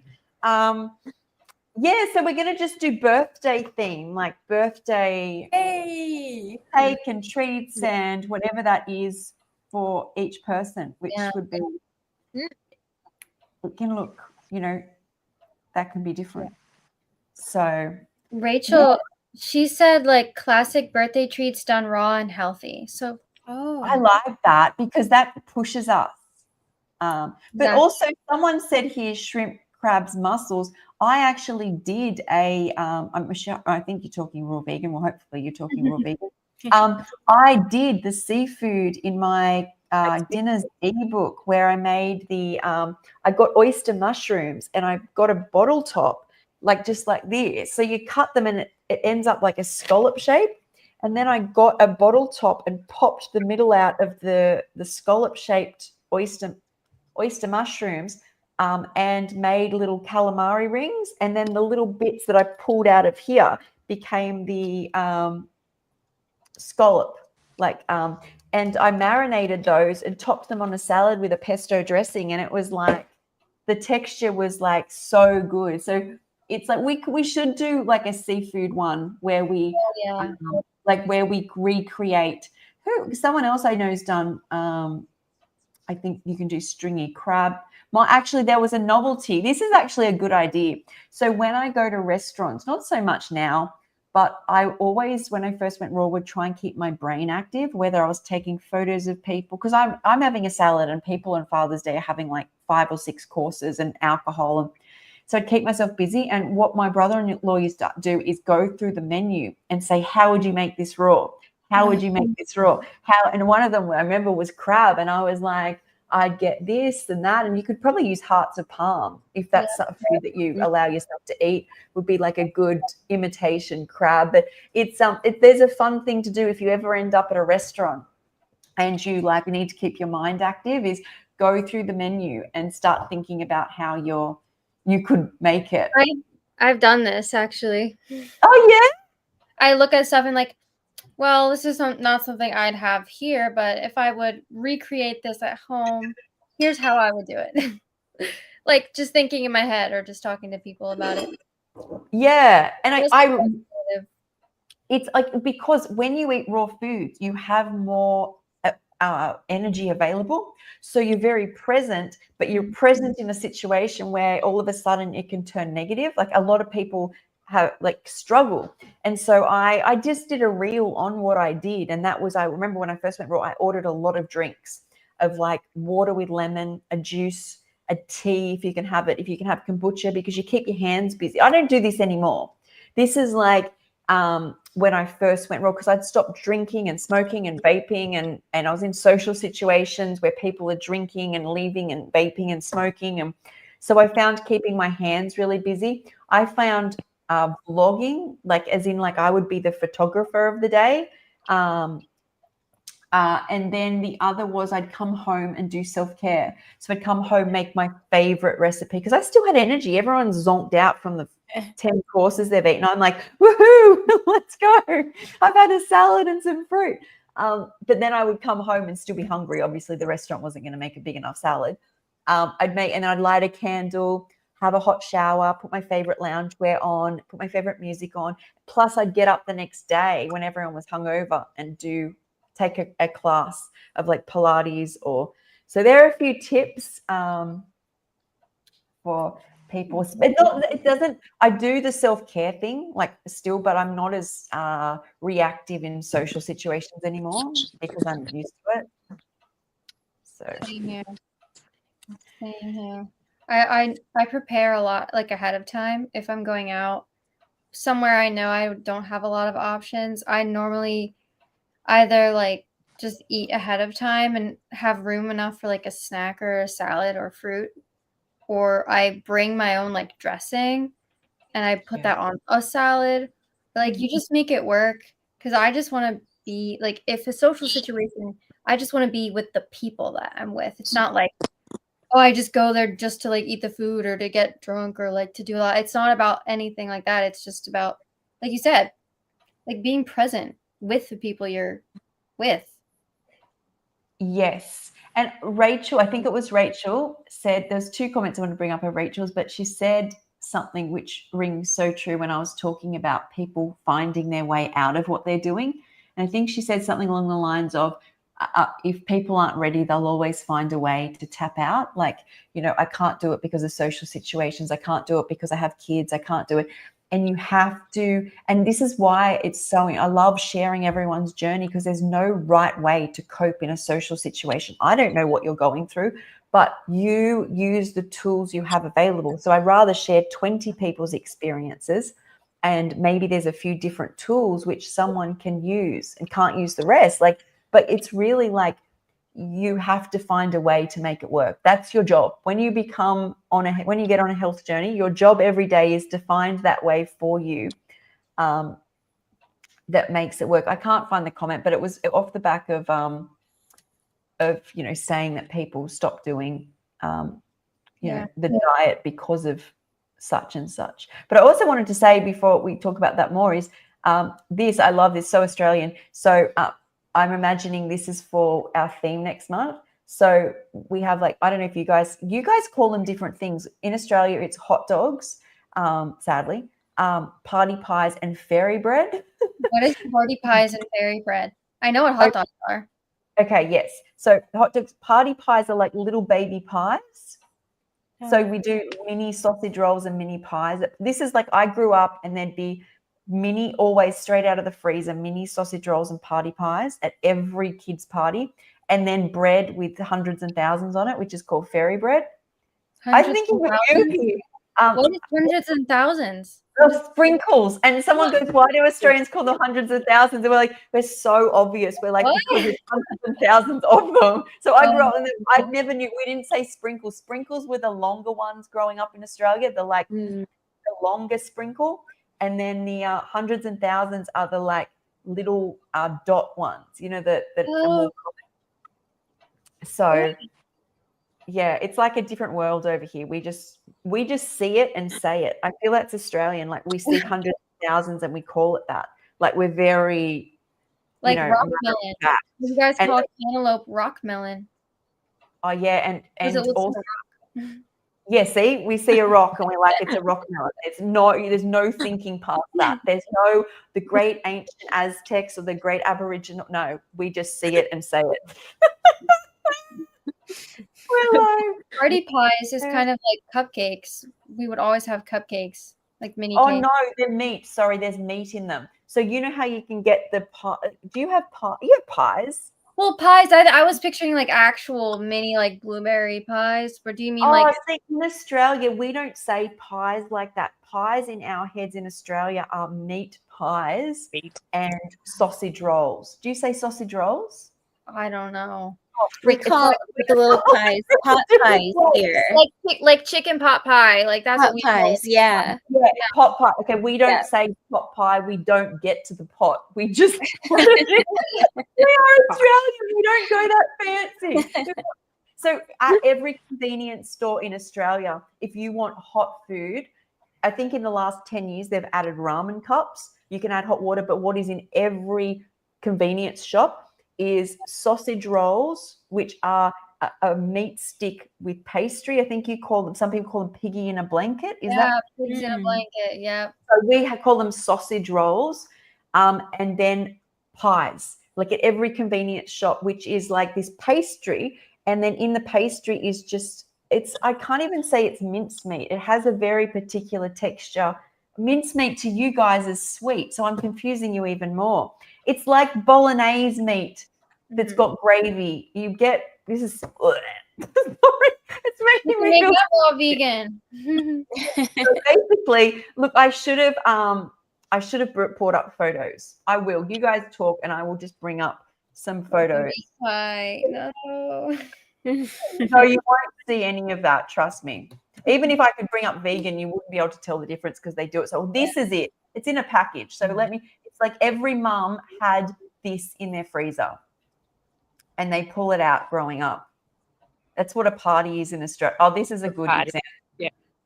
Like you have fairy bread, sausage rolls, and pies. That's pretty much a party. Yeah. Let We me should see. do like a raw vegan party and make like nostalgic recipes like that. Did we do that? I don't know. Did we? I feel like we talked about it, but maybe you I did. think I did that with Europe. Like, Europe did their like cultural. So these party pie packs, which have both the sausage roll and pies. So I think you call so they're like little. This is what a party was with and fairy bread. But now I'll get that off. We don't want to keep seeing that. But fairy bread's cute. My thing, we always used to have like birthday parties in middle school. We'd have the Tostitos pizza rolls. Kind of like that. But the rolls. Like a mini pizza. Yes. No, like it looks like the meat pie, but they're like mini little pockets with like pizza inside. Oh my gosh, that's like the ultimate junk food, but yes. What is that? What are we talking about here? I don't understand. I was thinking now. The Tostitos pizza rolls. Uh-huh. Make that raw vegan. That would be very cool. Interesting to try. Maybe we do a childhood favorites party. Yes, this is what I meant. Like, oh, that would be fun. Yeah, we'll do that after. We'll have to remember. So many ideas. Yeah, we gotta write this down. We do. There, this is fairy bread, and they're hundreds and thousands. Hundreds. Yeah, there's an Aussie flag in it. Jimmy's and sprinkles. Jimmy's and sprinkles. Well, Gosh, just Jimmy's or sprinkles. Yes, and we had toothpicks in everything. So you'd have little Franks. I don't know what you call little Franks. They're all even sausages. Really? Like little sausages on a stick. Everything had a toothpick in it. Like when you were at a party as a kid. We had those with barbecue sauce, like cooked in a crock pot. Little. Oh my god! I thought you were talking about the fairy bread then. little hot dog, little smokies with barbecue sauce cooked in the crock pot. That was like a party food. Oh, and what about you, Yin? What was your party food? I don't know. I didn't really go to much parties. Yeah. When you were small, because we have like in Japan also we have like a not necessary party, but there's like a ceremonial dessert that I created as well. Raw Chef Ian made the moon cake, so that's like a ceremonial party thing, right? Yeah, I mean that's more for the mooncakes are more for the Mid-Autumn Festival, but like I didn't really get invited to birthday parties, and my mom wouldn't want to. She never wanted to throw a birthday party for me. I asked her, and she's like, "No, it's too much work." So, sorry, I don't remember anything We'll have about a birthday party for you. Yeah, Yeah, and when now you make all the birthday? most beautiful party type food. You make party worthy food now. When is So your it's birthday? like maybe she birthed your creativity. Yeah, my birthday was in January 4th. Yeah. Okay. Yeah. You know what? When you were saying like that, you know, we don't have party food, we have ceremonial food. I was thinking like we never reached the ceremonial level in Australia. Once people had eaten fairy bread and processed sausage rolls and pies, there was usually a cake fight at the end, especially if I was at a boys' party. But I don't think that was like so you're talking about ceremonies, and I'm like in my head, I'm thinking, well, I had to just duck because cake was usually flying across the room.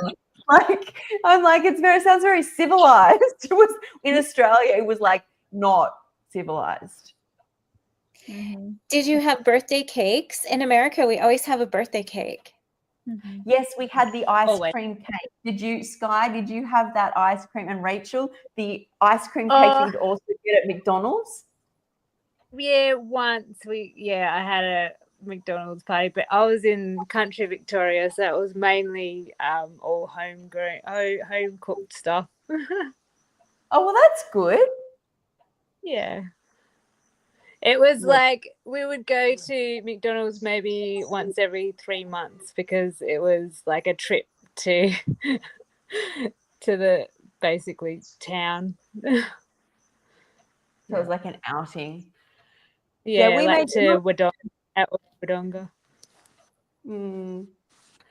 Oh, I think that the party is going to be fun. Yeah, every time, because I had boy cousins, so if we went to their parties or their parties, there was literally food just flying everywhere.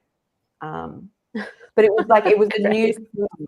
I know it's going, but I think back and I'm like, and we wondered, oh, no, there's nothing in the food, yet the kids eat the food and go absolutely mental. Well, that's it. Yeah, sugars is like gone hypo. Like hypo. Kids don't like growing up in Australia. We never had soft drink. Like soft drink was literally for birthdays and on Christmas Day. There was no soft drink in my fridge. And then you give a kid on one day lollies, chocolate, party pies, Coca-Cola, and they're like, whoo, and rides. Like party these, and you're like, whoo. So that's what my kids were like too. Yeah, okay, because well, we didn't have we do it and we're full of in the house. Yeah, we now we do it and we do it all with health food. So we're changing the world. Yes. All right, guys, it's been so lovely. Yeah. Thank you. That was fun. I'm making another batch of natto now. Are you? I wish you lived across the road and I could just come over and try your natto. Oh yeah, when you come, you get to. I will. Made one. I cannot wait. Kiko, I actually have a question about the natto. I don't know whether I asked you this before because I remember at one time I wanted to make natto and then someone told me that I think you did tell me, right? Because I ferment a lot in my home, so he says that the natto spores would kind of take over the rest of your fermentation. So be careful about that. Yeah, natto, is very strong. Apparently, I'm not doing yogurt right now, but they said that if you're doing some other fermentation, natto bacteria would take over everything. So, yeah, I forgot about that. But yeah. Wow. So I make kimchi, I make tempeh, I make yogurt, and it's and then I ferment some other stuff as well. And it's all going on at the same time. So I was like, at least people told me like, be careful because if you do natto and then I feel that is still quite strong. I mean, they're not a fragile bacteria, so I think it's okay. But yeah, I don't know. Okay. Thanks. Yeah, sure. Wow, that is strong. Mhm. Okay, well, see you later, everybody. Thanks, everybody, for joining. It's Thank been you amazing. so much. Bye bye. Thank you. Thank you. All next time. Bye, guys. Bye. Thank you. See ya.